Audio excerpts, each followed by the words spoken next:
Les États-Unis vont exclure le Burkina Faso de l'accord commercial d'AGOA, alors que cet accord commercial lie les États-Unis et l'Afrique. Washington justifie sa décision par l'absence de progrès démocratique après les deux coups d'État militaires.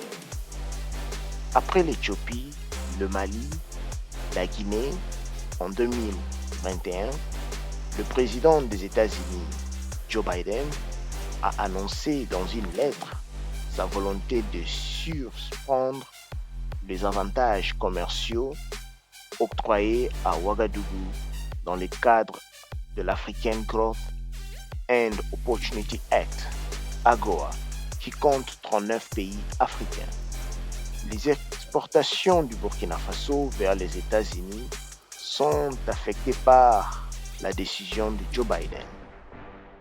Le Mali et la Guinée, déjà exclus. En début de l'année, les États-Unis avaient exclu 3 autres pays du programme, l'Éthiopie, le Mali, en estimant également que les actions prises par ces 3 gouvernements en volonté violaient le principe. En Guinée, l'armée a renversé début septembre le président Alpha Condé, un an après sa réélection par un 3e mandat. Depuis, le pays a à sa tête un gouvernement militaire par le colonel Mamadi Doumbouya. La Guinée n'a toujours pas donné de garantie pour une remise de pouvoir aux civils. De son côté, le Mali a connu 2 coups d'État militaires, en août 2020 puis en mai 2021, et dirigé par le colonel Assimi Goïta.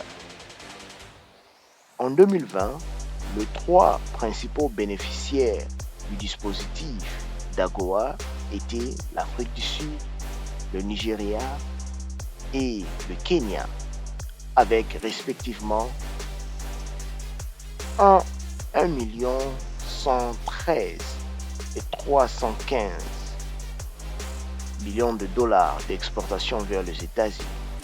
Le président des États-Unis explique dans une lettre envoyée au Congrès américain qu'il a pris cette décision parce que le gouvernement du Burkina Faso n'a pas fait de progrès continus en vue d'établir le respect de l'état des droits et du pluralisme politique.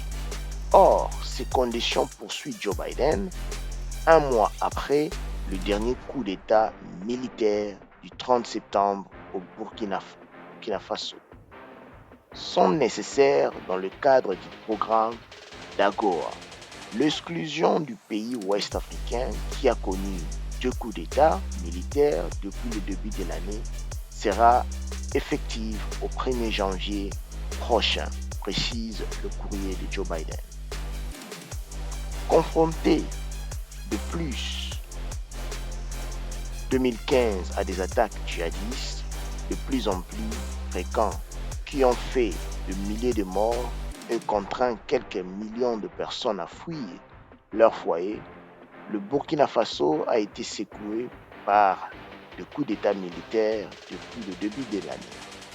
La mesure prise par Joe Biden devait bien entendu affecter le Burkina Faso, mais globalement, les échanges des 2 pays de la région sont faibles avec les États-Unis. La liste de pays membres est révisée chaque année. Lancée en 2000, l'African Growth Opportunity Act vise à faciliter les exportations africaines vers les États-Unis pour soutenir le développement par les biais, notamment de réduction des taxes à l'importation sous réserve des conditions liées au respect des droits humains et à la bonne gouvernance. Dans le cadre de cet accord, de milliers de produits africains peuvent bénéficier de réductions des taxes à l'importation sous réserve cependant de conditions remplies concernant notamment les droits humains, la bonne gouvernance ou la protection des travailleurs. Que peut-on dire de cela? Est-ce que ça va renverser l'économie du Burkina Faso ou bien ce n'est qu'un acte d'une pierre jetée dans l'eau? À la prochaine.